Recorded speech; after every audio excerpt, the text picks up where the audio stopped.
episode 13. I am your host, Mario Piacquadio, and joining me today is Brett Medlock. What's up, everybody? How you doing, man? Pretty good. Good. Josh Brant. Hey, what's up, Mario? Hope you're doing well. And joining us Yes. today, a very special guest, the illustrious Trevor Starkey. Hello. Yay! Hey there. Clap, everybody.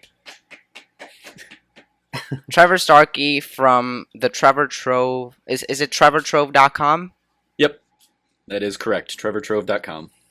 Yeah, he's awesome. We're very glad and very happy to have him here today. Thank you for inviting me. I'm happy to be Awesome. here. Thank you Yeah. for coming on. Happy to have you here. Yeah. Always All love right, talking so PlayStation. just exactly. That's what we're here to do. Just the best I just wanna platform start on off- the planet. Damn straight. I want to start off just by saying what games have we been playing lately, because right now there's not a ton of news, but there are a ton of games to play. So who wants to start just telling the people what you've been playing? Trevor first, Oh, since he's guest the first? new guest. All right. He's our So I was guest, telling- so I was telling Mario a little bit before we started recording. I was just at RTX this last weekend, and I got to play a couple games there. So I'll talk about them, and then I've finished up Doom here, so I'll close out with that. But first game I played at RTX was a game called Livelock. It's from Perfect World. It's like a isometric like top-down shooter. Basically feels very much like Helldivers or Alienation, if you played either of those games. It's up to 3 players. You can play alone or in a team. Kind of got your tank character, you've got your healer character, and you've got your ranged shooter. All characters are basically machines. It's a war of machines. So you're running around as like they've looked very much like Transformers from like the movies and stuff. Very kind of just attacking lots of other little robot characters. It was very fun. Nice little kind of shooter. Again, felt very much like Alienation. Comes out in I think early August. Coming to PS4.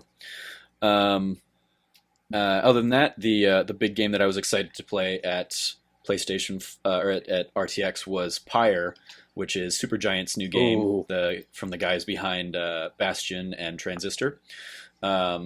They announced it like right before PAX East, and I really wanted to play it there, but the line was like hours and hours long. And it was a really lengthy demo, so definitely took a while to get through. So I just kind of skipped it there, and when I saw it at RTX, I was like, oh, I'm gonna definitely make a point to play it. Very interesting game that as a whole feels like a very unique kind of experience, even though it's got pieces of other kind of styles in it. The main action component of the game feels like NBA Jam or like Rocket League, and other people have compared it to Quidditch, where you've got kind of it's like a 3v3 kind of sporting thing where you're running around with an orb, and you're trying to use that orb to put out the opponent's pyre, their little torch flame. And if your character is holding the orb, they lose their aura around them, and so they become very vulnerable. And so if another player hits them, they get banished temporarily. Basically, it kicks them to like a timeout for a few seconds, and the ball goes flying, and your opponent can grab it, or you can grab it. And if you score and kind of knock down some health from the pyre, that player gets banished for the next round until somebody else scores. So it turns the tides from like 3v3 to a 3v2, and if you scored, you're suddenly at a disadvantage, or if your opponent scored, you suddenly have the advantage. It's very, like, even just going through that like bum rush of a description is very tough to kind of explain and showcase everything that's going on, but it makes so much sense as you're playing it. They do a great job of kind of teaching you the mechanics. I'll be very interested to see how kind of like your characters level up and how that affects the abilities that you get. Like your aura might be bigger, or your cooldown for some of your moves might be shorter. And then the other component of the game is very Oregon Trail-esque in that you're you're in a caravan going through the open world, and you have like limited time to get to your destination and limited fuel to get to your destination. And so you might have a choice of, you can go to this town or you can go to this field, and that's going to either one is going to take up one day of time, and you've only got 2 days to get to your next location, so you can't hit them both. It's choose one or the other. Okay. And it'll give you like a little heads up and say, oh, if you go to this town, your pal Rucky, who's one of your characters, knows somebody in town, so he might be able to like connect with an old contact, which you'll get like a little scene with Rucky and some like unique item from that kind of interaction. Or if you went the other way, Jodariel or Jody, one of the other characters, might have a history there. So it kind of the route you take kind of changes the narrative of the game a little bit. Very interesting. I'll definitely be interested to see how it kind of develops. Like when you end up at a place, you kind of set up camp for the day or for the night, and you are given kind of even in those locations, you're given you can do one of 3 things. You can either forage the nearby area and get some items that you might be able to break down for fuel or sell at a shop, or you can dedicate that same amount of time to leveling up one of your characters, and so they might get a little bit more experience and level up sooner and get those new abilities sooner. Or you can, and one of the things I chose to do was study the kind of the text of the game that is kind of giving you the lore and the background of the world, and I think it kind of affects what you know about the world around you. In this short demo, it didn't really seem to have any kind of lasting impact, but it might give me I get the sense that it might color kind of what I know about the places I visit later down the road. So yeah, very, very kind of interesting mashup between those two kind of gameplay elements. Art style, of course, is just as stunning as Bastion and Transistor were. Very like the movement very much feels like Transistor, but with kind of more of a sports element to it. I'll be really curious to see if they turn that aspect of the game into kind of a multiplayer where you can play PvP instead of just against the computer in the kind of scripted story of the game. I think that'll be I think there's definitely potential there for kind of capitalizing on some of the success of something like Rocket League in a very simple game, but easy to learn, difficult to master kind of game. Exactly, that kind of thing. Nice. Yeah, and then the last thing I played, or I've been playing Doom. I just finished that up when I got home. Oh yeah. I originally was going to sit it out, but everybody was raving about it, and as somebody who grew up basically and like the original Doom and Wolfenstein 3D were some of the first games I played on PC back when I was a kid. I was like, okay, well, I guess I'll give it a shot. If everybody's saying it's amazing as it is, I'll give it a try. And yeah, I had a great time with it. Very much in the spirit of the original game. A lot of fun, a lot of just tearing through rooms and rooms of demons. Yeah. That's what they nailed the most in that game. It's just fluid and just fun, just straight up fun. So still haven't gotten to play it. Yeah, does it match the like Wolfenstein, the New Order, or whatever it's called? In that's a name.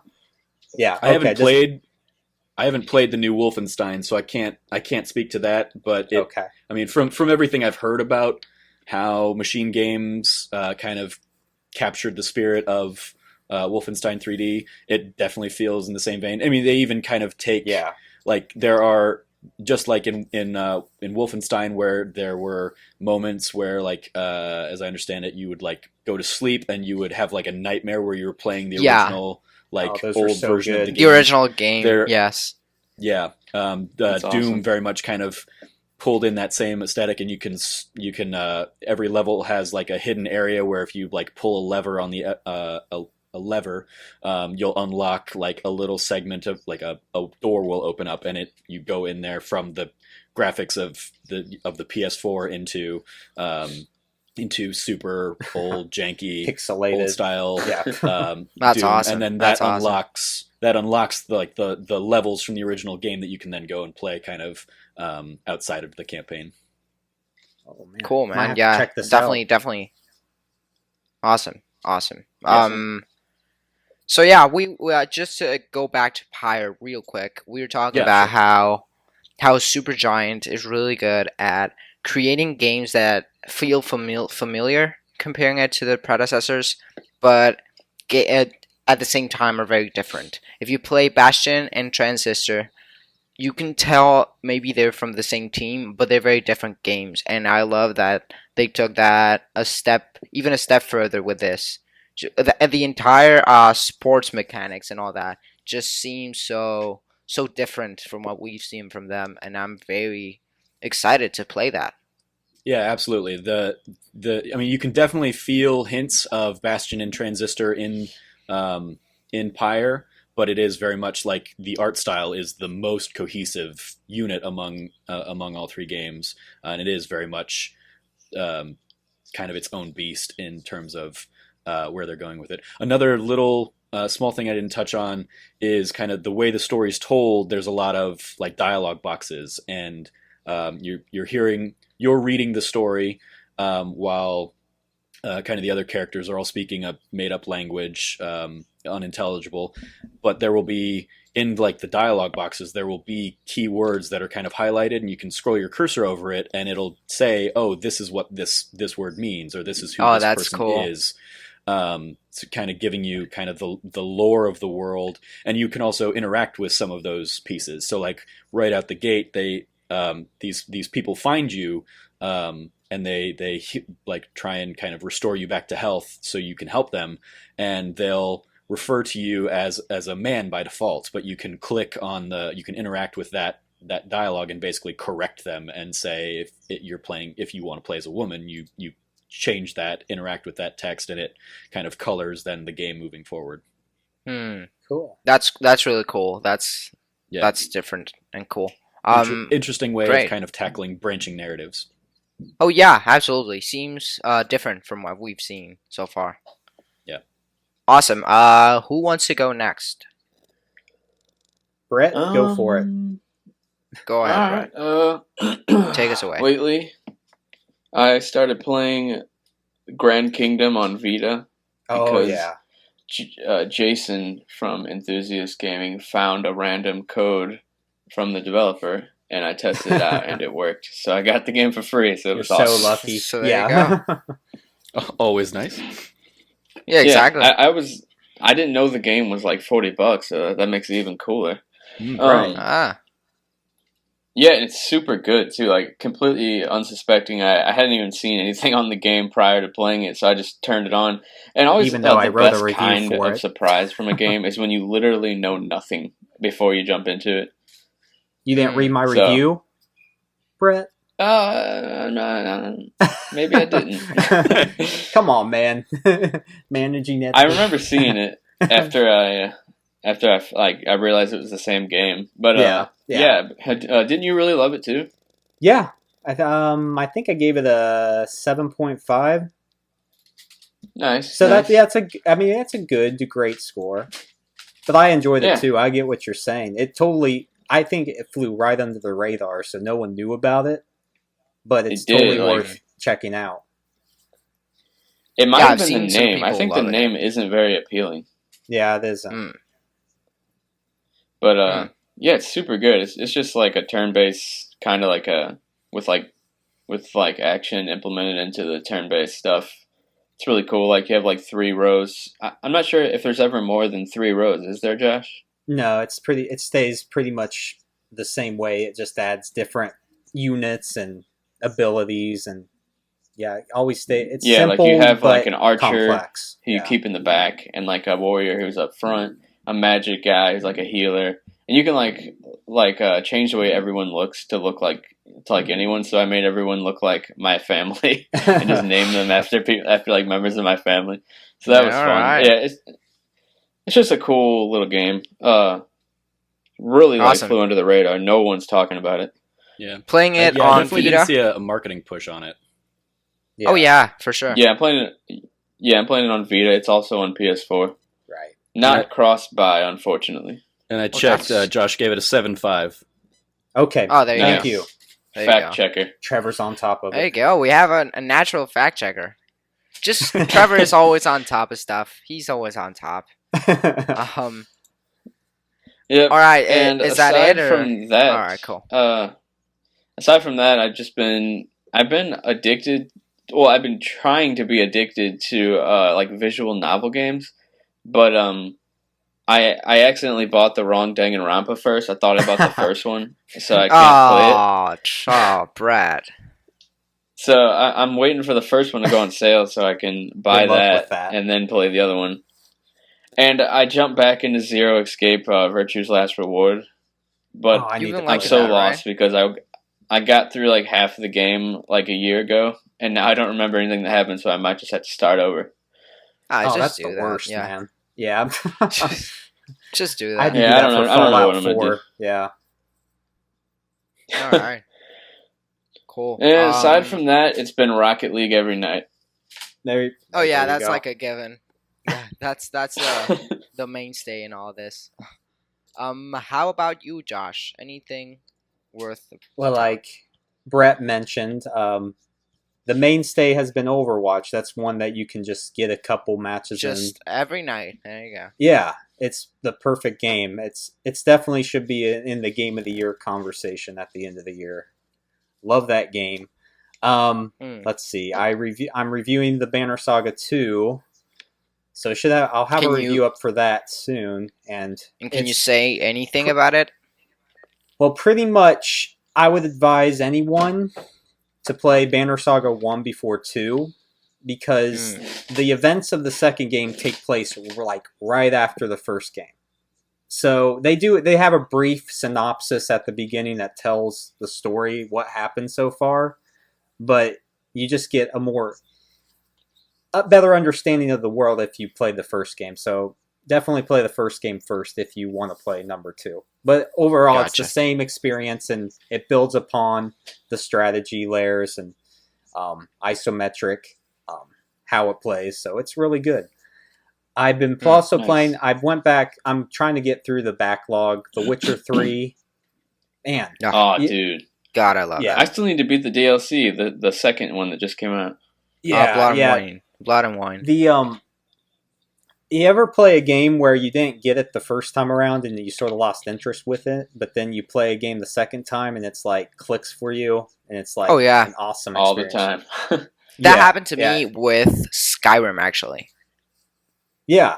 Yeah, it's Yeah. sort of like in that vein. It's just like everything clicks this time. I know what I should be doing, leveling up, the fastest way to level up, and yeah, it's a whole different experience, and I'm really loving it. I can understand why it won Game of the Year for many publications last year, so I'm enjoying Dude, that. I love that game. Yes, yeah, and the It was last my one, game of the year for sure. cool. I think I gave it to Bloodborne, but that game's just fantastic. Yeah, you're the Dark Souls dude. Yes. And finally, I played the PS. I started the PS Plus game from last month, Gone Home. Oh yeah. And Yeah. I don't really get all the hate that this game is getting. It's a breath of fresh air playing it. Well, It's it's really because strange. now the game is easily accessible to any person with PlayStation Plus, so way more people have the ability to criticize it. All like the casual average Joes have played it now, so like all the people who loved it are people who seeked it out and bought it because they thought it looked interesting. Now everyone who's playing it is just an average Joe who The doesn't like strange things thing, like that. the strangest thing about that game is that you in the internet you see either people who absolutely love the game or people who like are really mean to the game. Like there's Yeah, a ton of and- people like Josh said giving it a lot of hate, which I don't personally get. it's generally the critics that gave it the high praise, and then all the average Joe casual gamers that gave it the hate. Yeah. So Yeah. it's a game that I wouldn't want to pay $20 for per se, but playing it for free, and I really enjoy the message they're trying to send across, and it's like I said, a breath of fresh air. It's just relaxing, and it's really interesting just picking up all the items and learning about this woman's story, and yeah, it's worth checking out if you have PS Plus, which you should have. Yeah, you should. All right, cool. Is that it? What about you, Mario? On your end? Yeah, like I said last week, I have been burning through my backlog like crazy. Like I said last week, I'm playing Tales from the Borderlands, playing some Tomb Raider finally. A lot of Mega Man. I am currently addicted to Mega Man. That's insane. I'm a pretty young guy, so I never really got to play those games in full. I had an NES in my house, and I occasionally did. But now, as a person who understands games in a deeper way, I have just been addicted to those games. Those games are absolutely fantastic. I've been playing it with the Legacy Collection. Those are truly incredible games. I was speaking to Brett, I think, as we were recording our other show, Franchise Chat. I was playing Mega Man because that's like all I wanted to do. Those games are awesome. Another one that is really cool, and it's the game. It's a game that the game that I needed right now. That's Mad Max. It's Nice. I need to get very to that. much. It's very I much. still want to play that. Yeah, it's very much a Ubisoft game, like an Assassin's Creed or something like that, in the sense that you just go into a big map and you start clearing out stuff and just checking boxes.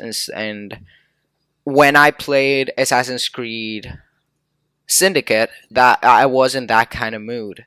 I platinumed that game and I loved it, and now I'm in that kind of mood again, where you can just sit back, not necessarily play main stories. You can just chip away at just random objectives and grabbing loot and stuff like that. That game is fun. Car combat is probably one of the coolest and possibly best car combats in recent history I've seen in a game. It's just simple and it's really, really fun.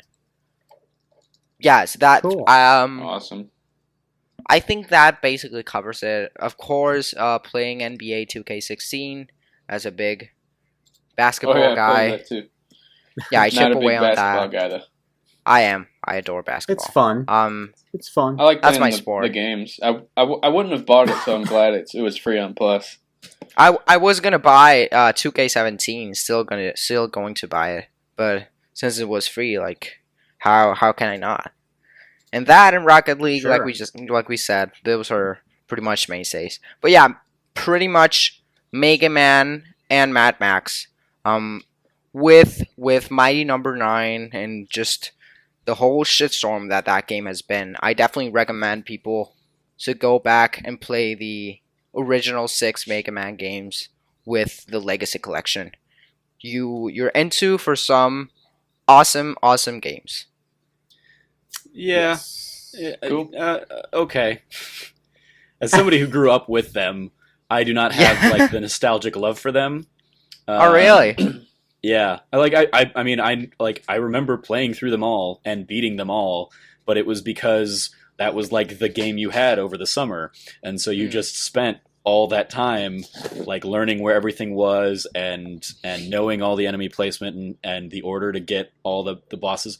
When I played through it when the Legacy Collection came out last year, I was playing through them and I was like, oh my god, I hate this. I hate this now. I have never missed having a Game Genie more. Or It's yeah, it hard. was Kind of just, like playing through I- Sonic.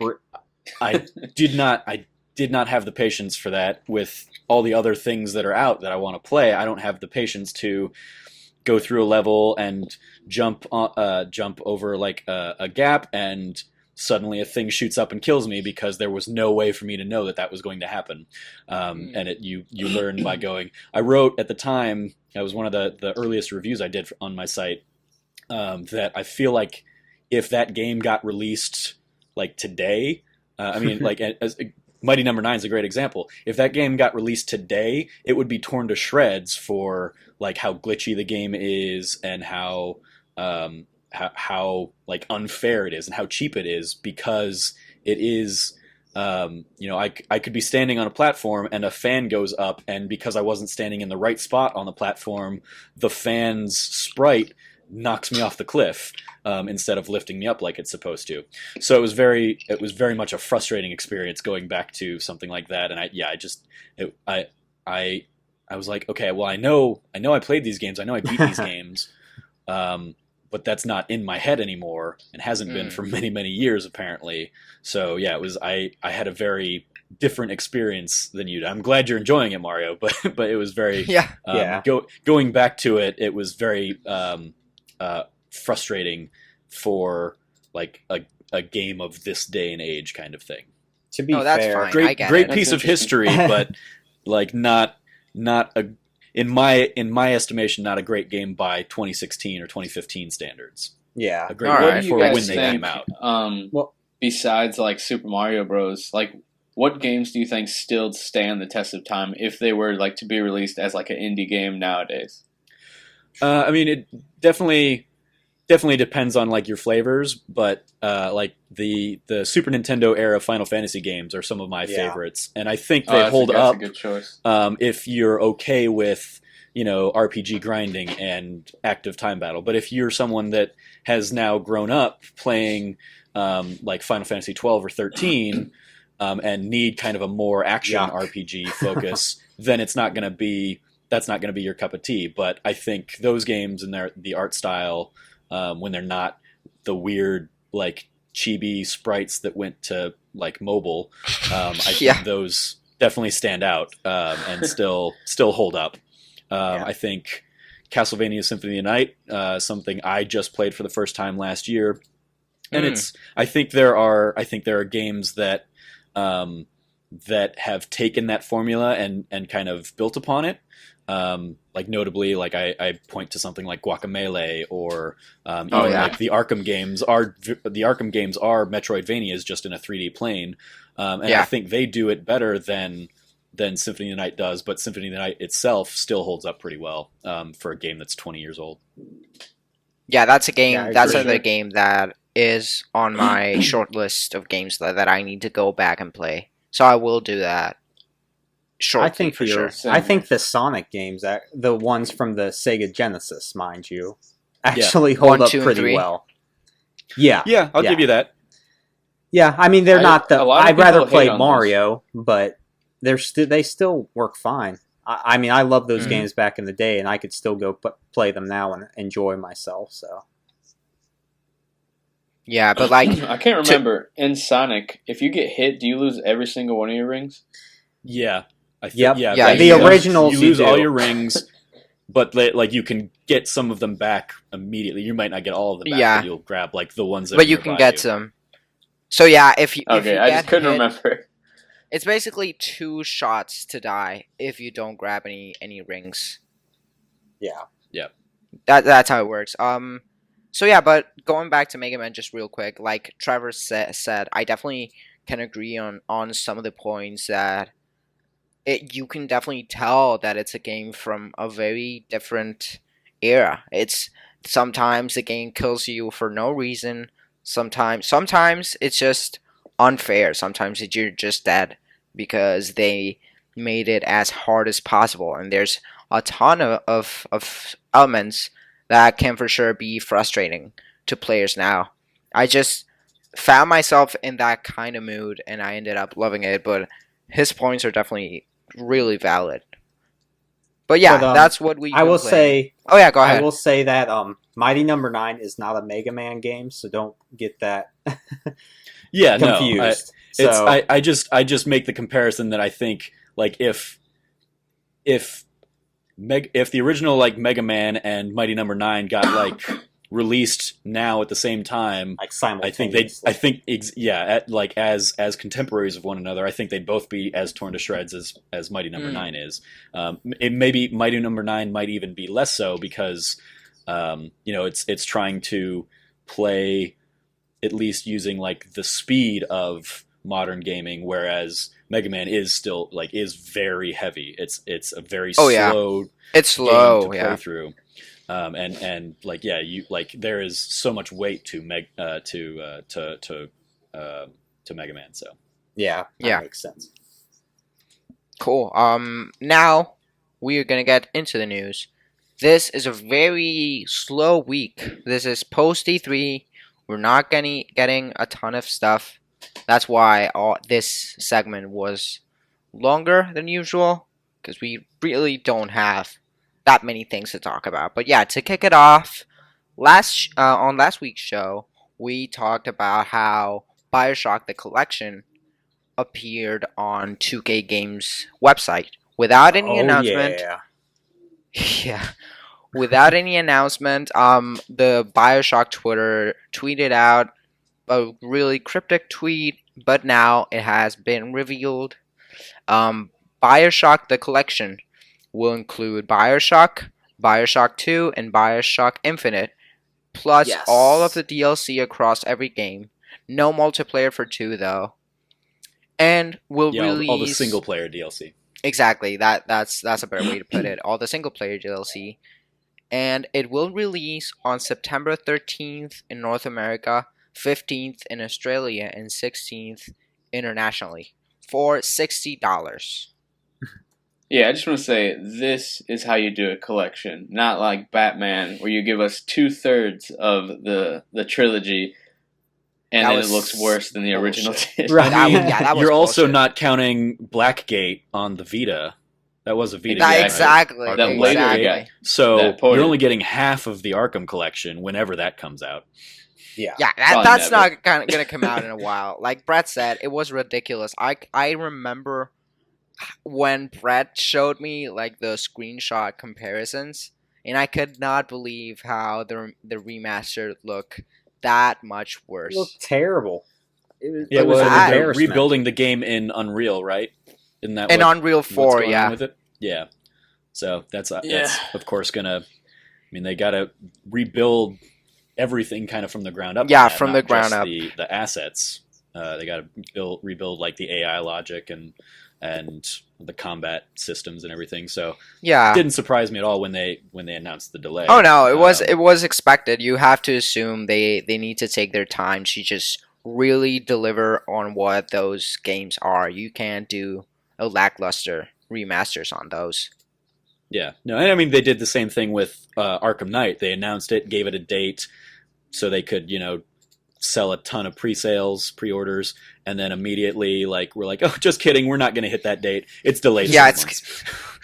Yeah. It's like, yep, yeah, you're absolutely right. It's just a move. It was pretty much from the start. It was really weird, a weird release. But yeah, getting into BioShock. The original BioShock came out in 2007, so that's a pretty big. Yeah. That's a 9-year gap That's a to legendary finally get game. to play it again. You guys Yeah. might think I'm crazy, but I never actually played through the original BioShock. I only watched my brother play it. Brett. Here's your shot, I know. dude. That's Use why your I'm shot. excited. I'm super excited. Yeah, I exactly. played through Infinite. I never played 1 or 2.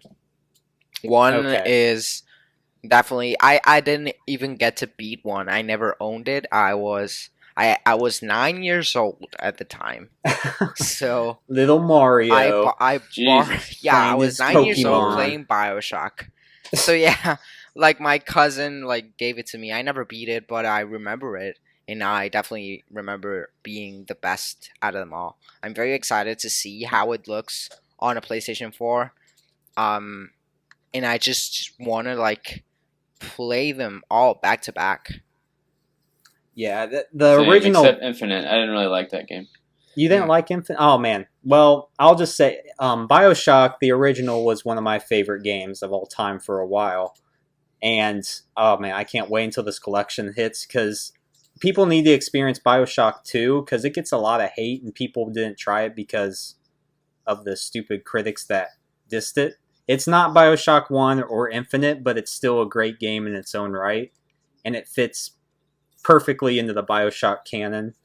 So, yeah, this is perfect. Yeah. I wish it was sooner because there's going to be a lot to play at that time. But, Yeah, oh man, September I can't is wait. a weird release. They're dropping it when it's probably one of the most crowded seasons. Right. I'll be busy Too many with games, guys. Tying it Yeah. back to our Gone Home talk earlier, Minerva's Den is widely lauded as like one of the great pieces of DLC Oh, from yes. Bioshock 2, written by Steve Gaynor. Steve Also, Gaynor, who yeah, also off wrote Gone Home. Gone Home. So it is very much like the audio diary kind of way of storytelling that he kind of likes to excel at. That He's known goes for, back yeah. to like the history of like System Yeah. Shock and stuff. So yeah, it'll give people a chance who maybe skipped that because they heard bad things about Bioshock 2. It'll give them a chance to kind of dive into at least that. Yeah, Exactly. and it is absolutely fantastic. I can attest to that. So do you guys think this Bioshock trilogy is leading up to an announcement of a new Bioshock? I hope You so, gotta but hope without so. Kevin Levine, it's going to be not the same, I feel. It's going to be hard to pull off. Yeah, probably. Yeah, that definitely. I definitely wonder who TK 2K would give the reins to that franchise to. Yeah, Yeah, that's with a pretty Irrational big kind of franchise. in a very different place now. We'll see. I think they're probably working on it. You have to assume so. It would be very strange of them to just Yeah. drop that franchise. That franchise, especially with Infinite, is beloved. People love those games. Bioshock Infinite. Let's not forget, Bioshock Infinite came out the same year that The Last of Us and GTA 5 came out, and it was awarded Game of the Year in many places. It was definitely in the conversation. So it's definitely a game that people love, and you have to assume they're gonna keep iterating on that. Yeah, I just didn't like how fast the gameplay was in Infinite. It felt way too sporadic and not fluent at all. Well, yeah, I mean, taking it out of Rapture, you lose kind of the Heaviness. the enclosed, the claustrophobic horror, survival horror nature of it when you are out in like literally in the clouds, In the air, even yeah. if it is kind of I mean, they do share thematically like very dark worlds underneath, but it definitely kind of it hit a different tone and went much more action shooter than I think suspense Yeah. horror. Yes, like it's the it's I Last of definitely thought the Us. more story of a was shooter. great. Like, I love the story. Did not like the gameplay. And just Many looking people's at faults. the color, just looking at the colors of the game, you can definitely tell they're very separate from each other. You look at BioShock 1 and 2, and it's just a lot of greens, a lot of blues, very dark ambience mostly. And you go and look at Columbia in BioShock Infinite, and it's just popping with colors and just vivid, and that sets a different tone for the game. I'm excited to see what they do. If they take it back to Rapture, if they go back to Columbia, they go to a different place. Who knows, man? Yeah. So you guys planning on picking up the collection then? I'm a Yeah, sucker. I think so. I'll buy it right away. All right. I'll Yeah, play I feel like sooner or later. Yeah, I I've definitely played through it multiple times. when Infinite came out, I went back and replayed 1 and 2 at that time. Mm. So it's all like it's only been a couple years for me really since diving into it. So I don't anticipate I'll be picking it up. I'll probably be, swamped with a million other games this fall. Oh yeah. Yeah. It's like I don't so even I'm not care. sure what to do, I'll honestly. just play it. Yeah. I just love that series. I have the first one still on PS3. Then I could play that one, or I could buy a $60 version. I don't know what to do. Yeah, it's still worth I think I $60 in my will. opinion. I think I will pick it up. Just because, like I said, I was 9 years old when I played that game. Probably played it like at 12 years old, but still, not now. It's very different. I definitely want to experience that game with my current eyes and with my current knowledge of games. Your newfound Um, acumen. Yeah, exactly. Wouldn't call it that, but now, all right. now that you are an industry insider. Exactly. Yes. Yeah. Damn. Sounds like a really big name, but all right, I'll take it. Why not? Hey, you were at E3. It counts. Exactly. I can say that. That goes on the resume for sure. Absolutely. There you go. Now the last piece of news of the day. It's a very random one, but a Twitch app is now on the PlayStation Vita. Woo! Yeah. Yeah. Really getting love from Twitch, if not from Sony. Out of nowhere. Out of Yeah, nowhere. like I but- wonder who like spearheaded this. Like who wanted to put Twitch on Vita? I think it's awesome, but like it's so random. So random. They took YouTube I gotta off. imagine- Especially after the failure of the YouTube and Facebook apps. Yeah, I got to imagine I logged into it earlier, like downloaded it when I got home from work and booted it up, and it basically like immediately connected from since I go on Twitch on my PS4, it immediately connected to my PlayStation my PSN account. So and it very much it's not integrated for touch. So it'll give you like Wow. the Oh, menus really? on the side, and you have to just still click through them. It's So getting ready for it that. very much feels that like PlayStation Vita too.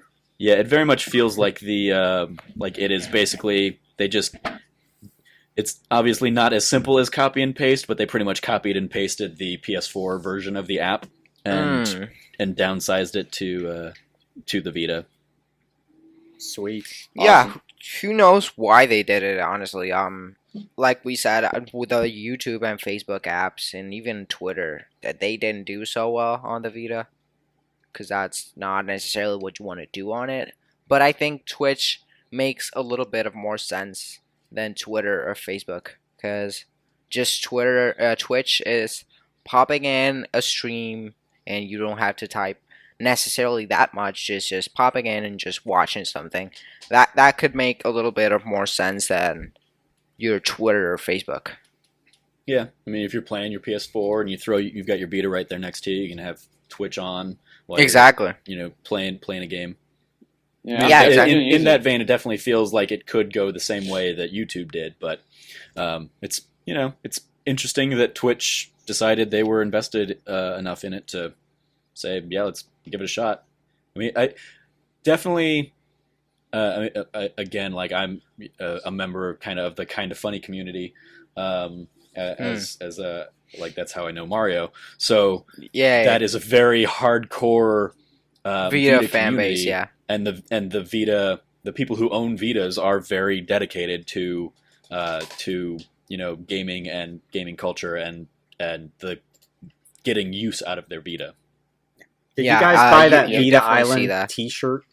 Oh That came out yes. today? I want to. I did, in large part because one of my friends, my friend designed the poster. Oh yeah, that they Fiona. were also awesome. selling. That Fiona, poster was yeah. awesome. And when she I was seeing it kind of in progress because we're both admins on the Facebook group, and she was kind of like sharing the design as she was just doing it on her phone that day. Yeah, that was a And, great design. Yeah, and I dubbed the one of the features of it called back touch caverns. I was like, oh yeah, no, you gotta add in So add in clever. back touch caverns. Yeah, it So- has to be there.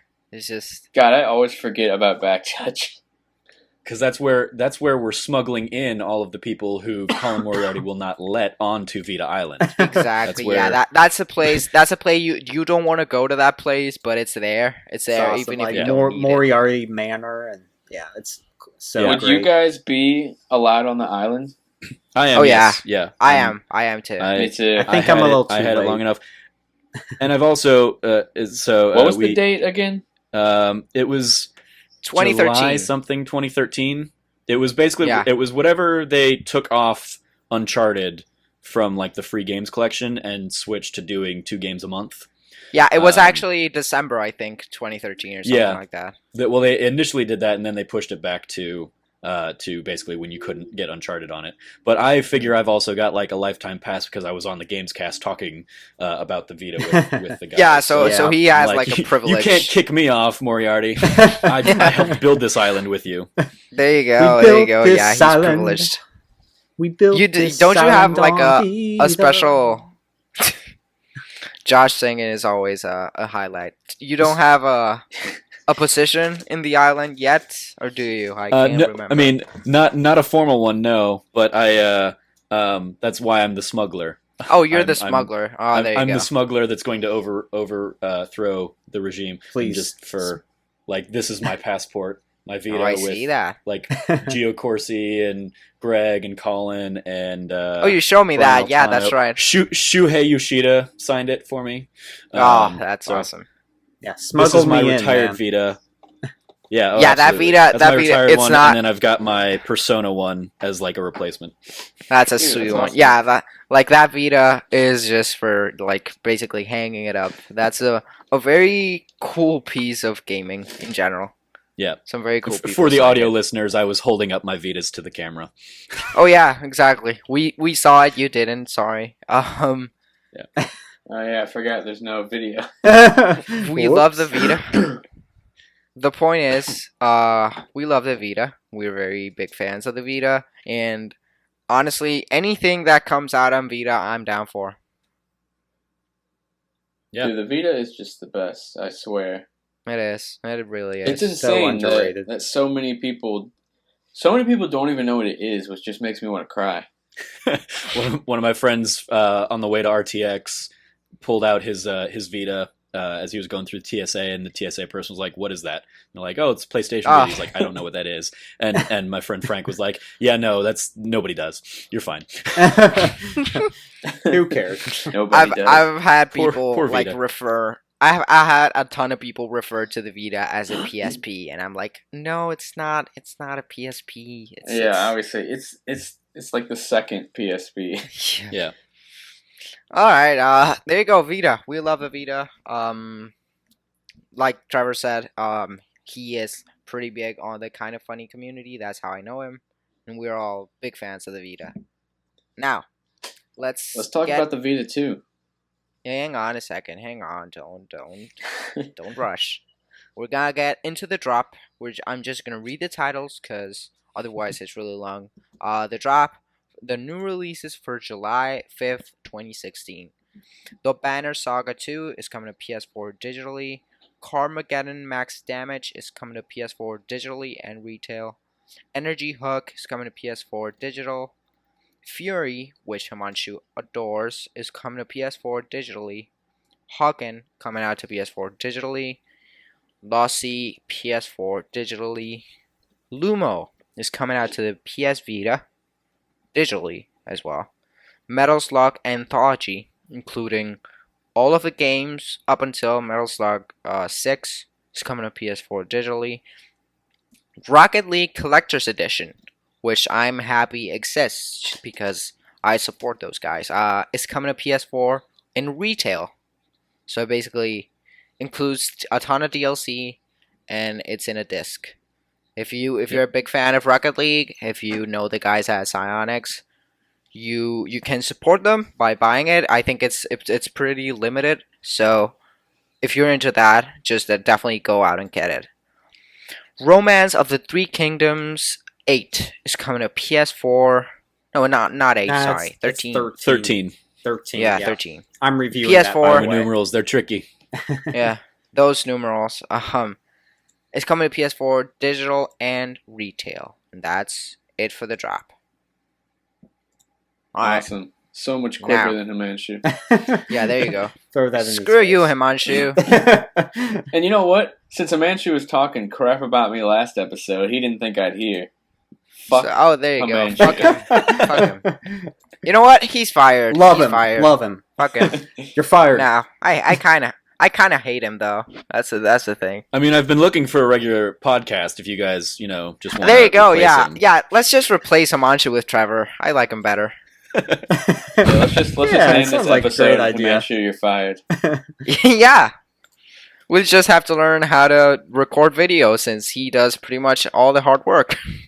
I realized I True. could have just screenshot and recorded the video with my second player. I could have just done that. I don't know why I didn't. Oops. Well, Oh well. next time. Anyway, So we truly don't need to mention next time. there you go. Yeah. So I hope you're cutting all this So out. if you're a fan, if you're a Himanshu fan, sorry. He's out. No one is. He's done. Damn. All right, let's get into our recommendation and random games of the week. Now, our recommendation of the week, I think Josh is gonna give it to you, people. I'm gonna Duck hit Dynasty. you. Yeah, Duck Dynasty. Duck Dynasty for PS4. Hit you over the head with the Banner Saga 2. That's right. Well, I hit on this a little bit Nice. earlier, and like I said, it's a great if you are into strategy role-playing games. Has a little bit Oregon Trail in there where you take your group out. You have to ration out your supplies. You have your warriors. You have your people that gather the supplies, and you come into battles on a real-time strategy board. It's really intuitive, a lot of fun. My one knock, Sounds awesome. yeah, my one knock against it. Well, before I hit that, the art style, Brett, is incredible. Like it. Does it look like Grand Kingdom? No, it looks like those 1980s cartoons. The art style of I forget the guy's Oh name. yeah. That makes those cartoons, but it looks like that. It's very fluid and it just looks gorgeous. It's a very good looking game. I was going to say my only knock against it is that you have to. It's better if you have played the first game. I recommend the first game's cheaper anyway. I think so. Go ahead and buy that. Play I think it. it's on sale right now, or it just was. I can't remember. Yeah, one of the two. I get it for full price anyway because it's a great game. But yeah, it's definitely worth the price, and yeah, check it out. Would you Awesome. tell people to get it? If they get the original one, what's the better place to play it? Because it's out on PS4 and Vita too, right? It's not on Vita. I wish it was on Vita. Really? No, it's not. It would be perfect on I Vita. thought it Come was. on. Well, but that I mean, I'm every probably game is a confused. Vita game with remote play. There you There you go. go. There you go. That's Yeah. that's absolutely true. I just a quick side note that has not that many things to do with this. I cannot wait until Sony uses the phrase, well, every game is a VR game with cinematic mode. Because they're Yeah. gonna do it, and I'm just excited for that. I'm just waiting for that. it is. All right, are you done, Josh, or do you still have something? Yeah, unfortunately, it's not on the Vita, but play it on your PS4 because it looks great on it. Man, yeah, Remote play. yep, it's worth it. all right. Awesome. That, That was- sucks. It's not on Vita. I Yeah, thought it'd I sort thought of the make first a one perfect was. Vita game. It would make a. I Perfect thought the Vita first game. one was. Oh well, I could have sworn the first one was, but apparently I'm wrong. it was Anyway, supposed to be. That was. That's maybe right. That's I remember it. that. Yeah. Maybe They that's it. slowly kind of killed Now that I know whole what I'm thing. doing for my next episode. Should have been a Vita Yep. game. Ah, go, there Brett. you go. I gave you a freebie. There's a freebie. Boom. Boom. Mic drop. That was I'm the running out of recommendation games. of the week, and now we are gonna give you your random game of the week, and our very special guest is gonna tell you all about Transistor. Yeah, so we talked about Pyre earlier in the episode, and it got me thinking about Transistor, which was one of the great early PS4 games. I mean, it's still one of the great games on the system. I love the art style. I love the sound design of that game is really special. The character of Red and kind of the whole strategy RPG nature of it, similar to Banner Saga, just kind of great combat, great lots of variety, lots of different ways to play it. Just a very special game all around. So definitely something worth checking out if you haven't already. Awesome. I need to play that. There you go. I played Bastion Yeah. and loved it, but I never got to Transistor for some reason. I got a couple hours into Bastion. I ended up playing Transistor. Transistor Oh, yeah, go ahead. first because Bastion was like an Xbox exclusive for so long and didn't come to PlayStation until after Transistor was doing so well for him. So yeah, I played through Transistor first, and that was kind of my introduction to Supergiant. And I had seen Bastion, but I'd never really gone hands on with it because I didn't have a 360. So it was very playing Bastion after the fact. It was like, oh, okay, yeah, I now see kind of some of the building blocks that led to Transistor. But I think I probably of the two, I think Transistor stands out more for me. Yeah, Awesome. Transistor was like more of a strategic game, or do I get it? Like, I think like Transistor was a little bit more strategic, and Bastion was more action oriented. Definitely. Yeah. Yeah. Definitely a bit Yeah. more hack and slash for Bastion. Exactly. Yeah.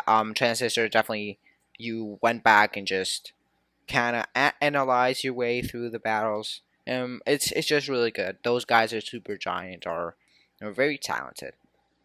Yeah, absolutely. So yeah, shout out to Transistor. Get it everywhere. I think it's even on iOS and all that. So Probably. Has it gone there? I don't know. I think so. But Bastion did. I'm just Fact gonna checker, fact check go. real quick. I don't remember. Yeah. I think only Bastion went on everything. Yeah. So did Transistor. Yeah. On the Yeah, App really? Store. It's on PlayStation 4, iPhone? iOS, Yep, Microsoft iPhone. Windows, Linux, But it's Mac. not on Vita? No, it's No, not it in can't Vita. run on Vita. It's in- It can't run on Vita. Should've can't been a run on Vita Vita, game, but it- Brett. Not natively. You have another one there. Anything can run on Vita with the proper deep demake. Yeah, Brett is a big fan. Thanks of... Borderlands 2. Exactly. Exactly. Brett Resident is Evil Revelations 2. Brett is like a big fan of getting lackluster games, but just getting them on Vita. He's a big fan of that. Dude, I'm one of them weird people. I've been kind of wanting to do like a video series on the best demakes in like with like video games, like the games that were on like DS instead of like the PS2 and stuff like that. Yeah, there you go. Because we have some of a them good thought. show. like some of them graphically aren't very good, but a lot of them are like still super good. Like for example, this is super random. Sonic and Racing Transformed on Vita is like it's a better racer than Mario Kart 7 on 3DS. Ooh, that's Mm. some high praise, my friend. But I'm Transformed telling you, Transformed on the PS4 was actually pretty good. Surprisingly. PS3. Oh, PS3. I think we got ourselves a new series. Yeah, it was. Now, Just let's take get Command Shift into series off and put that one there. No. yeah. I'm Let's just just drop him entirely. Man, Let's just drop him. kidding. We love you, just Hitman go Shoe. screw off. Yeah, we love you. It's joking. We're joking. We love you. Not We really. can go back to his PC gaming. Yeah. Yeah, go Exactly. back You to can your go back to your frickin' fucking nerd. PCs. Yeah. Let's get into the topic of the week. Let's speak of systems that are actually worth it. We've been speaking quite a bit about the Vita, and we want a Little bit. conversation of everything we want and we're looking forward to on PlayStation in handheld wise. Do we want the Vita to keep going the way it is? Do we want them to try and do a Vita 2 of some sorts? Do we want to just drop it entirely? Just what do we want from PlayStation and their handhelds, especially Vita, going forward? Who wants like to what do take we a crack want, at or it? what's in reality? Both. In Let's reality, I don't think they'll do anything. yeah, in reality, Continue our to slowly let the Vita I die honestly and just put I all their think focus they're into crazy PS4 and VR. do it. Yeah, Trevor nailed it. So yeah, I think what we want is probably a better conversation, just to have like a little dream session over here. They need to make a Vita 2, man. I mean, that like just Sony, get rid of the uh, proprietary memory stick. yeah, I mean, definitely if they were to do a Vita 2 or something new, they need to learn all the same lessons that they learned from the PS3 to PS4, and Mm. And all translate the them. proprietary hardware and do something that is more universal, that can be very easily designed for mobile, which is where most of those games are going to end up anyway. Like I just saw, and it got announced a few weeks ago, but I just saw that Severed is going to iOS, so no surprise there. But yeah, so I think being designed with mobile in mind, cut the back touch, cut the things that if you're going to kind of dedicate, if you're going to make it if you're going to go all in with remote play, give it a second set of triggers, and get rid of the back touch, so you're not dealing with trying to kind of come up with those whatever gimmicks you want to use for that. That's not going to translate to anything else, any other kind of gameplay system. Right. And I've said kind of for a while that I think they would need to actually kind of make a foothold in the market. They would need to partner with iPhone or Android, and really kind of make it like a dedicated, you can use it maybe not as a phone, but you can use it for text, you can use it for basically anything data wise. Just give a second try to their Sony Xperia thing. I mean that would be very much the kind of make it more of a dedicated thing, but not necessarily tied to the initial the 3G Vitas didn't sell because nobody wanted to pay for 3G. But now that Wi-Fi is pretty much everywhere and so much more affordable, I think they could get away with something like that much cheaper if they got rid of proprietary memory cards. The Vita now would be a great deal. So a Vita 2 that's got a little more horsepower behind it could kind of do the same. Again, just like the PS4 learned from the PS3's mistakes, ditching the cell processor for a more standard processing unit. I think you could see the same kind of thing from a Vita 2. It'd be super awesome if they came out on an E3 stage and they were like, we at Sony, we partnered with Apple to allow every game on the App Store to run on our next handheld. I'd be like, that'd be awesome. Anything, honestly, I take anything. Actually, what Trevor said, he basically nailed it. If they really wanted to do a second handheld, they have to do the jump they did from PS3 to PS4, because give it an SD card, which they are very cheap and they run fine. That's how the 3DS works, and it's perfectly fine. You don't need to do that. All the gimmicks, I think just Trevor nailed it, and they have to try and go. Oh, go ahead. I was just going to say, I think the one gimmick they would have to add to it, if they really want to go all in with VR, is that they'd have to add a light bar. So you can basically make this Vita 2 a controller in the same way that a Move or a DualShock 4 would be.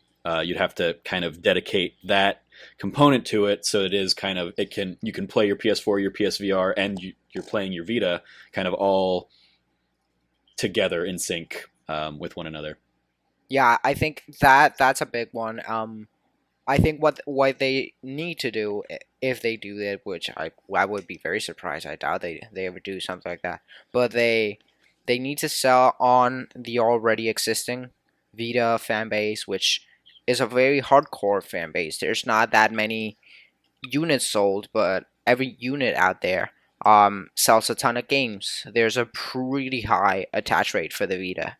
So absolutely, if all those people are on board, what they need to do, I think, is really emphasize on how the Vita is, or the Vita 2 will be a really big part of the PlayStation ecosystem. They try to do that with the remote play, like saying, they're things that they go together, right? They're a family. But what Trevor said, if they gave it a light bar and some way of connecting to VR, they can definitely go on. Yeah, this is a PlayStation family. They all go together. They have these many features that cross over, and just give it a really big, tight-knit family. And the hardcore PlayStation people are probably gonna get it, and try to not do the marketing push that was on the first one, which was like console quality games on the go, because those are not going to come out that often.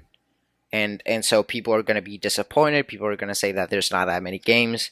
You have to go the route of, this is a platform for indie games and awesome games, and here's some games from our first parties, but they don't necessarily have to be Uncharted level of games. They can be like, these guys are working on this, and just give it what it deserved from the start. Drop the price probably. Like we said, if you drop the gimmicks, like the back touch and all that, you're probably going to be able to drop the price a little bit. And that's what they need to do. It's very unlikely, but I would love all of that. Yeah, so I thought this was really random since we're talking about the Vita. I just received a PSN message from someone. I'm not even sure who it is. I don't even recognize their name. But all they sent to me was, "Is the Vita a flop?" No. That's the most random message. Literally, like they just ended as you were talking. That's a good question. Let's just go around and just give us your thoughts and real quick. Trevor, do you think the Vita is a flop? That's interesting. So when I did the Gamescast with Kind of Funny, episode 21 plug. There you go. The topic I brought to the table was where did the Wii U and the Vita go wrong, because they're I remember and that. I included in the Kinect because I needed some Xbox component to it. But both of those predecessors sold 100 million units, and then they're by all accounts and all like metrics, their follow-ups did flop. They've both sold a little over 10 million. So I mean, like it is weird that there are pretty much just as many Vitas out there as there are Wii U's. That's so very strange. I think those numbers, the hardware numbers themselves definitely constitute a flop. I think the attach rate that Mario touched on earlier is outperforming anything they could have hoped for. Had they sold more units with the same attach rate, I think that would have completely blown their minds.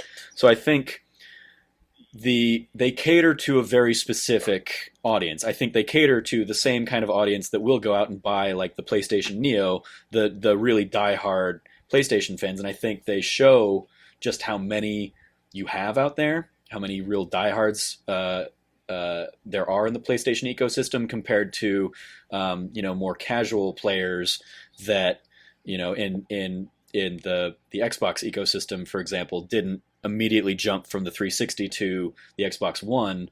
I think you'll have kind of you would have in this hypothetical Vita 2, you would get all the people that bought a Vita.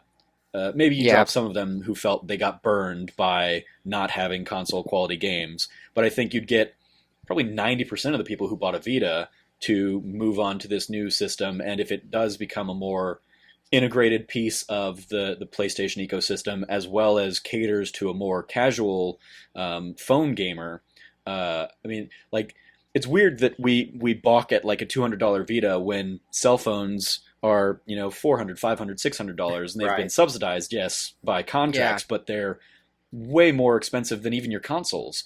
So exactly, I think the potential there exists, and yes, it was a flop, but not.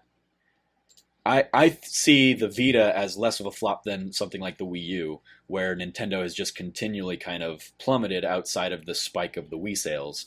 And let's be because clear of the that attach rate. Let's be clear that it's more of a flop in the sense of particularly the sales. The quality of the games and like the support from third parties has always been, in my opinion, super good. That's Absolutely. the thing. And I think to kind of what we were talking about earlier of I think it was absolutely designed as that marketing pitch of console quality games on your handheld, but because the handheld sales just started out so slow, they had to reevaluate and say, okay, well, maybe that's not what we want to devote those resources to. Let's go ahead and put Bend, instead of on another Vita game, let's put them on Days Gone and get that kind of up and going because we've got 4 times as many PlayStations out there on the market. Exactly. Yeah. And Gravity Rush 2 used to be a Vita game. Yeah, Gravity Rush was on Should've Vita, been a and it's Vita just. And that's a big another big thing. If they need to go out and, like I said, just for example, what the NX is rumored to be. It's rumored to be like a console handheld like crossover, right? So you can play your games at home, and you can just grab the handheld unit and just take it anywhere and play it. If they do that, which would be improving on remote play. Remote play right now is good, but it definitely has a ton of trouble. You need a great internet connection. Definitely. You Yep. need, and even if you have a fantastic internet connection, you're probably gonna get some lag. So if they figure out a way to just be able to download the game you have on your PS4 to your Vita, to your hypothetical Vita 2, and just play them on the go, that would be awesome. I can imagine commercials about some dude playing Call of Duty or anything along those lines, and taking back the Vita 2 and going on the car and keep on playing the match that we're playing. I think that that could be a very big sell. I mean, that's also going to be like the NX rumors there. Every time that comes up, I think, man, that's got to be really expensive to do that, though. Oh, because yeah. with the quality you have of like the PS4 and the Vita, that was like $600 between the two. And so Nintendo has never been we're going to charge a lot of money for our console and for our system and hope that you come along for the ride. They've always been the more affordable, kind of relying on older tech and banking on the success of the games themselves. Never really kind of pushing the hardware to the limits. So that's kind of where I balk every time I hear that about the NX. It seems like it would be a very different Nintendo than I think we've seen in the last 30 years. I guarantee I'm very excited all for of, what like, the NX is. the second screen experience stuff with the NX isn't going to be what everyone thinks. It's not going to be the like a lot of people always say how like that's going to be the game on the handheld that you can walk out of the house with instead of it being attached like the Wii U was. But like, in what world could that actually exist? Like, and like, would Nintendo spend all that money? Like, that's way more expensive than they've ever done like anything before. Well, that's why I think it would. I think realistically, when we're talking about that kind of scenario, it's you're playing a mobile game that you can swipe up and play on your TV. And so NX is just it's native iPhone. to the handheld device, and it can res up to a big screen TV in the living room. So that's and that right there does align very much more with kind of the Nintendo I've known my whole life. So, but it's also not the Nintendo I'm interested in anymore. So I've See, I have my concerns about that. What sucks is I feel like Nintendo was on the wrong track, the successful track with the Wii, but the wrong track for the hardcore, like, dedicated gamers like us. And then with the Wii U, they were also on the wrong track at the beginning. But I feel like they realized, oh crap, our consoles sound like shit. Let's go back to being like more toward like the hardcore gamers. And that's when we got like a bunch of awesome games that were like, and that's like they and started that's like. Sorry, and that's what the thing that sucks about the Wii U, that because towards the end of the Wii U's life, it has some amazing games, and I wish I could play them all, but I'm not gonna get a Wii U right now because there's an NX coming up, and I want to know what it is. And another thing, I know we're a PlayStation, but we love games, and the Wii U still costs pretty much as much as it did 2 years ago. That's what I was gonna. That's exactly what I was gonna say. I Get rid of the gamepad. I don't even need it.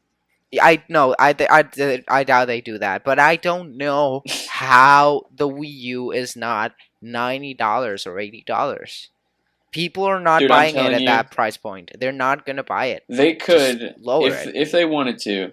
They could give us the Pro Controller in the Wii U box, and then have on the box says second screen support with the new 3DS only. And I know they could do it.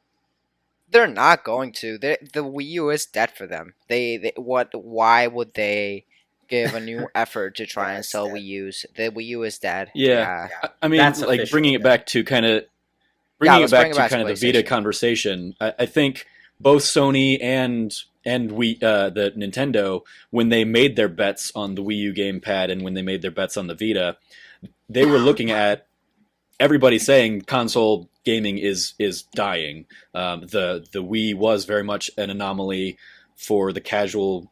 Like, it just brought in grandparents that weren't actually sticking with my games. grandma They has a didn't have Wii. yeah, they didn't have a high attach rates. That was just pretty much everybody owned Wii Sports, and a few people also picked up Wii Fitness, and then you had maybe 10 million, 15 million that were buying the more traditional Mario Kart and Smash and Mario Galaxy and stuff. So that was kind of where Nintendo saw the rise of the iPad and stuff, and we're like, oh, let's go ahead and kind of do mimic that. that, and we'll do that tablet. And Nintendo and Sony was like, oh yeah, we might not do a PlayStation 4, so let's see what we can do in terms of making a very powerful handheld device. And then everybody was like, oh, but we already have, like, we can play Angry Birds on our phone. Why would I pay nothing for Angry Birds on my phone and $40 for Angry Birds on my Vita? That doesn't add up. I'm not going to do that. And I need to buy a $60 memory card to play it on my Vita. What? No. So that was another, just a bad bet that Sony made. Again, though, coming from a place of fear that the console market was allegedly going to die and wasn't going to be around. I think that's why we've seen, this generation has so many remasters, was because a bunch of developers were kind of scrambling when Sony and when the PS4 and the Xbox One really kind of took off. Even though the Xbox One is being trounced by the PS4, it's outselling the 360, which was one of the fastest selling systems of all time. So it's just kind of, in a vacuum, it's great, but in the market, which is blowing everybody's minds, I think the Vita ended up not being kind of that extra pillar that, like, was going to support the PS3. The PS4 was like a last-ditch effort and sold like gangbusters, so they were like, oh, well, okay, let's go ahead and slowly let the Vita go to die. Yeah, I think the answering the question I asked earlier, whether or not it's a flop, I'm kind of conflicted because, on the hardware side, it's a flop. It's not selling well at all. But it's not, and I think Sony isn't even trying to sell people on Vitas anymore because it's not worth it. It's just over. It's that. But on the other hand, the people who do have Vitas are very hardcore PlayStation fans, and they buy pretty much everything that comes out there. So if the developers and publishers keep bringing games to Vita, and that just tells you that on a software side, it is you can be successful on the Vita. Your game can sell great, and you can be profitable. But that's the thing. It's a hardcore piece of it's a hardcore just console in general. It's a luxury item, pretty much, is what it is. Yeah, and for hardcore people, it's not the same audience as the PlayStation 4, which is gonna get like big Star Wars ads and big Call of Duty ads, and just the push to get casual people to buy them. This is just like, we're not gonna sell any more Vitas because we didn't do that already, but the people who do have them support it, and they're really great. So here's a ton of games. So in the software side, I don't think it's a flop because it has one of the biggest attachment rates you're gonna get pretty much on anything you're gonna sell. Yeah. I think Sony realizes that. That's why I can look at my Vita right now, and there's so many good games to great games. It has the indie market all binded up between the cross-buy games you can get. It's amazing. Some of these, like Hotline Miami, just Bastion. There's just so many games you can go back to on this thing. And it sort of became like a JRPG machine for me too, with the PS1 classics, and they're still releasing Japanese games for it that are fantastic, like Grand Kingdom, and Trails of Cold Steel. That's another good one that's going to come out soon. There's a bunch coming out too soon. Yeah, and it's totally fulfilled my need. I wish it didn't fail, but that's because of the extra prices that they put on it with the proprietary memory. And I love it. Me too. And just going on a little bit more on what I was saying, some people were angry that the Vita wasn't at E3, and it just shows what I've been telling you. Sony is not going to try to sell people on Vitas. They're not going to waste their time at E3 because people aren't going to buy Vitas. But the Vita is going to be at PSX, because if you're insane enough to buy a plane ticket to the most expensive city in the world and watch a video game show, you probably own a Vita, and you probably buy a lot of games for that. So in there, Gio Corsi is going to come out. He's going to curse a lot like he does. Dude, and he's just going to show games. Yeah, that's what's going to happen. Yeah. I'm positive. Seeing that big wall of new Vita games coming out, like, it had me like in tears. I was so happy. So beautiful. It's I was like, oh my god. One of my talking friends about it. My friend Kaylee Woomer from the Kind of Funny community. Love her.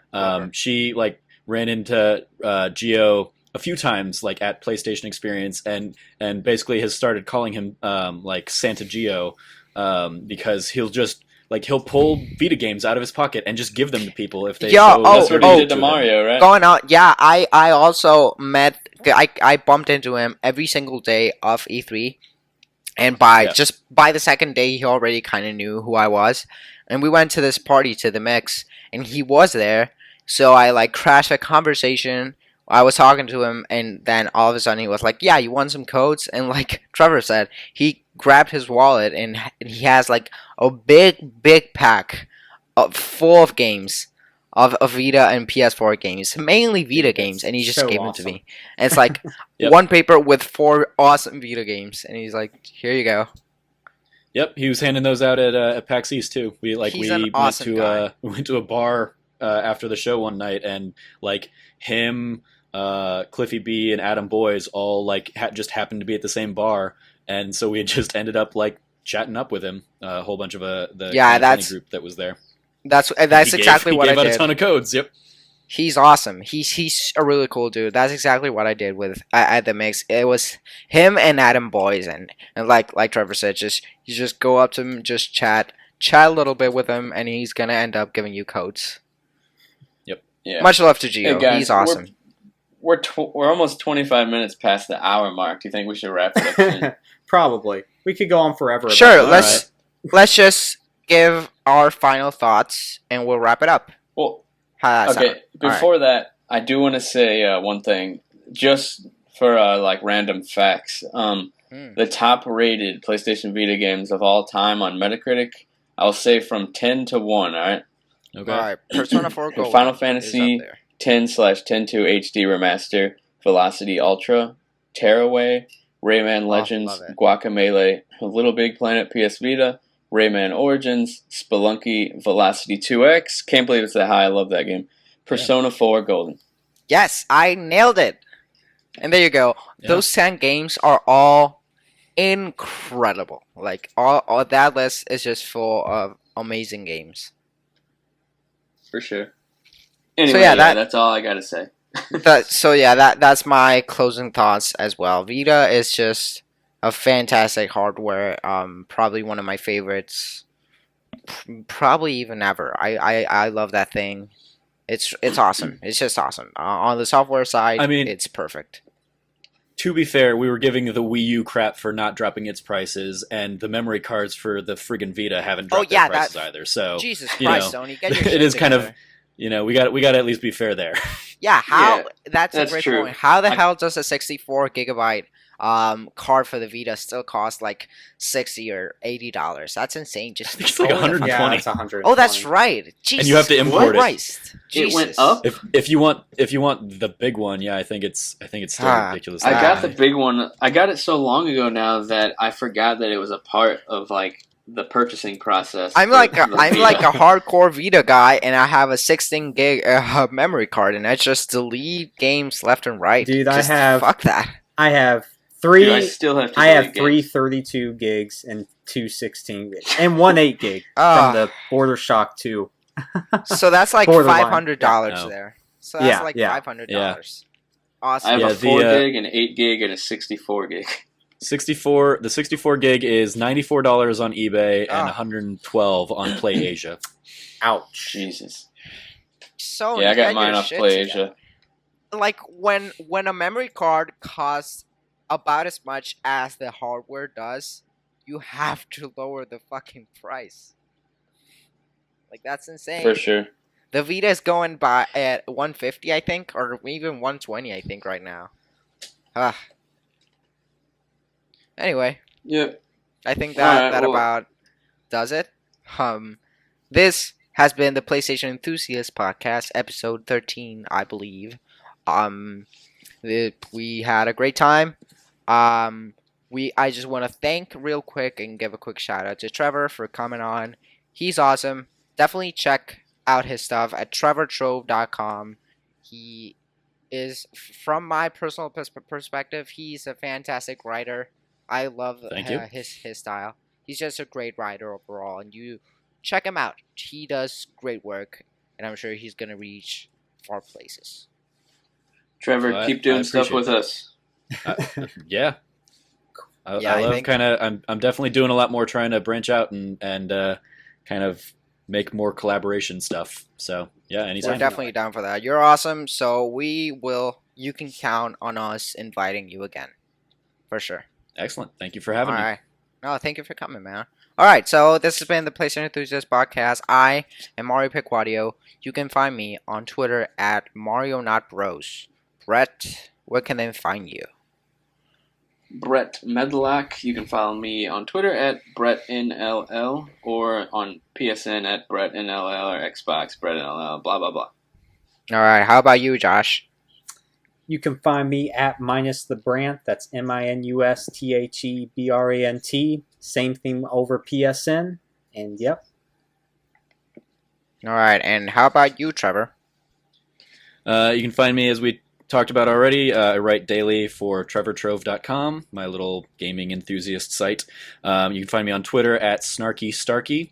That's Snarky with no E and Starkey with an E.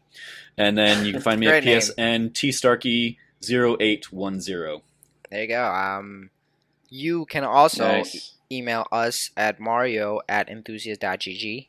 If you have any questions, anything you want to have read on the show, I will definitely give it a look. And this has been it. We love you guys. Thank you so much for listening. Goodbye. Bye. Fuck Comanche. Bye. Fucking much. Oh my god. That's a good way to end it. That's a great way to end it. Alright, goodbye.